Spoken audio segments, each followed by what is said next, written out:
Okay, so in the previous video, we discussed about the very basic idea, like example on the differential equations. So from there, you already see that you need some integration techniques that you learned before, okay, to solve the questions. All right. So in example one that we discussed in the previous video, all the solutions are general solution. That means you can still see the constant term, which is still unknown. That means you have plus A plus C in your answer.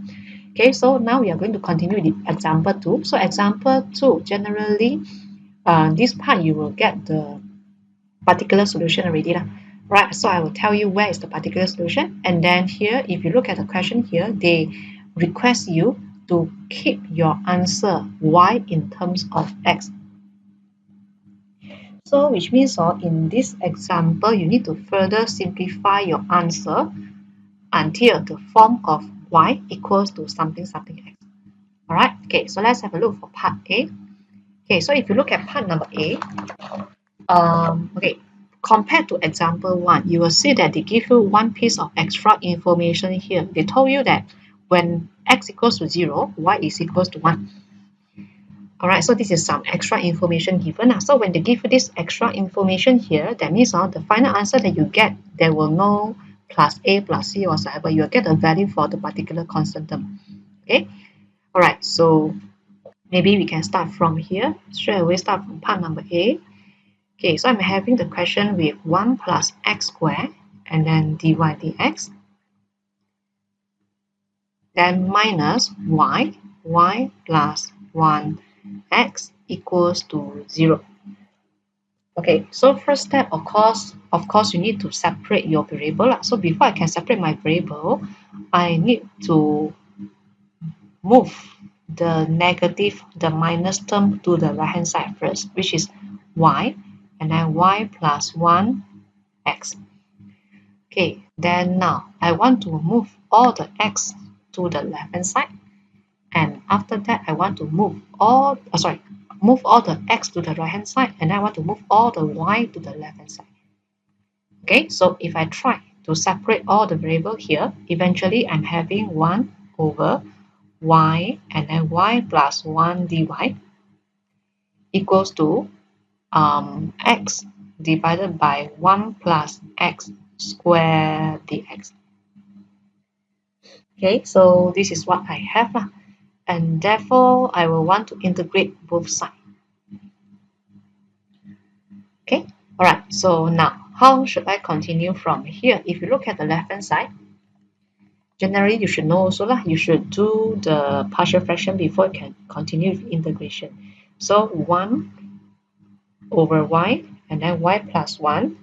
Please try to separate it, become a over y plus b over y plus 1. Okay, so I'm having a y plus 1 equals to by. So I will let y equals to 0 and my a is equals to 1. I let y equals to negative 1. This is not equal sign, this is a plus. And I will get b equals to negative 1. Okay, so after I get the partial fraction, then I try to continue with my integration here. Okay, I should have 1 over y minus 1 over y plus 1 dy equals to integration of x and then 1 plus x squared dx. So if you are quite familiar with all the integration techniques, right, on the left hand side, you will realize that it is actually very close to the f prime x and fx pattern, very close. But before you get the f prime x over fx pattern, you need to have a 2x on top. So you need to multiply a 2, and also you need to divide it by a 2 to make it become exactly f prime x over fx pattern. So all this technique you learned it before, right? Okay, so once I get ready for everything, then I can start integrate it. So integrate 1 over y, I'm having ln y minus ln y plus 1, which is equals to half integrate f prime x over fx, you're having ln 1 plus x squared and then plus c. Okay, so this is what I have here. Okay, and then after that, I can maybe slightly further simplify first. Ln y divided by y plus 1 equals to half ln, and then 1 plus x squared plus c. So as what I mentioned earlier, this is actually your general solution. This is what you call a general solution, because you see that I haven't get the value for the c yet. Alright, so this is what you call a general solution. So if I want to continue further to get the particular solution, so you apply or you substitute the value inside the equation. Since x equals to 0 and y equals to 1, this is given in the question earlier, right? Okay, so you try to substitute everything in. So when you substitute y equals to 1, you're having 1 over 2 equals to half ln 1 plus c. Okay, so what's the value for ln 1? Ln 1 is a 0, and therefore your c is equals to ln half. Okay, and then now because in the question they request you to leave your answer y in terms of x, therefore you need to further simplify it. Okay, so I try to put everything back. This is my solution here after I get the value of c plus ln half, right? Okay, so at this stage, we call this solution as particular solution.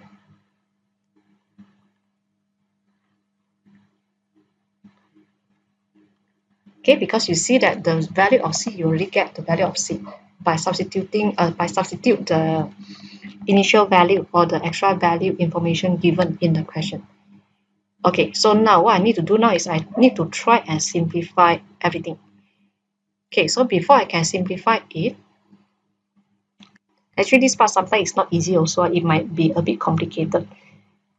Alright, so I have to be very clear about all the idea and concept that you learned before. Okay, so let's have a look for this part. I will want to change it, become ln, and then half square root 1 plus x squared. Okay, so I don't know whether you have the idea how I simplify this or not, because actually if you look at this one, the half, bring it back, become power, right? So power half means square root. And then ln a plus ln b, you combine them together, become ln a multiplied with b. So all this is the property for all the log function. Okay, so in chapter 2, so again, if you forget, then you have to recall back again one more time. All right. Okay, so since left hand side and right hand side, you left only with one ln, therefore you can cancel them off together. So you should have y, and then y plus 1 equals to half square root 1 plus x squared. But this is not your final answer yet, because this is not the pattern of having y equals to something something x, right? So what you need to do now is, again, further simplify it. Okay, so how to further simplify it? Maybe for me, right, I will want to bring the 2 over, become 2y. And I'm having y plus 1 multiplied with square root 1 plus x squared. Okay, then I'm having 2y equals to y square root 1 plus x squared plus square root 1 plus x squared. By using this method, only I can stick up the y on the left.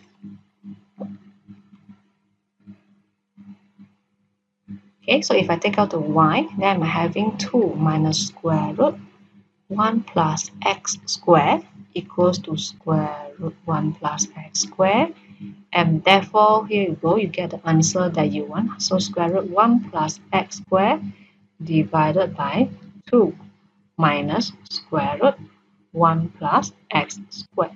So this is your final answer that requested by the question, because they want you to leave your answer y in terms of x. So that means left hand side only got the y, and then right hand side you got something related to x. Okay, So sometimes you need to think more about how to rephrase it correctly into the pattern that they want. Okay, not? Alright, so this is what we call it as particular solution, and they request you to leave your answer y in terms of x. So in the particular solution, you won't see any plus c or plus a here. Okay, alright, so if no problem, then again you pause the video first and then you try part B. Okay, so the time included here is to let you try out the example first before you go through with the solution in this video. Alright, so please make sure that you take some time to figure out all the details. Alright, okay, so again for part number B, this is the question that we have. Okay, so I will want you to try out on your own. Therefore, I won't show you every single step. I will just roughly show you what are the answers that you might get, like what are the steps that you might get. Okay, so if you look at this question here, I only want to move the dx over. Therefore, I'm having ey dy equals to square root x dx. Then you will see that I already separate the variable successfully. Okay, so once you separate the value here, then you can continue with the integration. I will show you the detail. You should get ey equals to 2 over 3 x power 3 over 2 plus c. Alright, so this is a general solution. Okay, substitute the initial value given in the question, or maybe the information given in the question. You should be able to get your c, which is equals to e power 4. Alright, and then you want to continue and rephrase it into the final answer, y equals to something something x. You should get eventually y equals to ln, then the whole thing is 2 over 3x power 3 over 2 plus e power 4. I don't know whether you can get this or not, but this should be your final answer. Comparatively, this question slightly easier than just now one. Alright, but I just want to make sure that you understand the whole process here. Alright, so this is what we have for example 2, how you get the particular solution. Okay, and you will see that in this question, this example 2, they give you one piece of extra information only. Alright, okay, so and how we get the particular solution. Okay, then in the next video, we are going to discuss example 3 and also example 4, where the question will give you two pieces of extra information. Of course, you still can find a particular solution, and in what case we need to apply the two extra information to get the answer. Alright, so we will discuss it in the next video.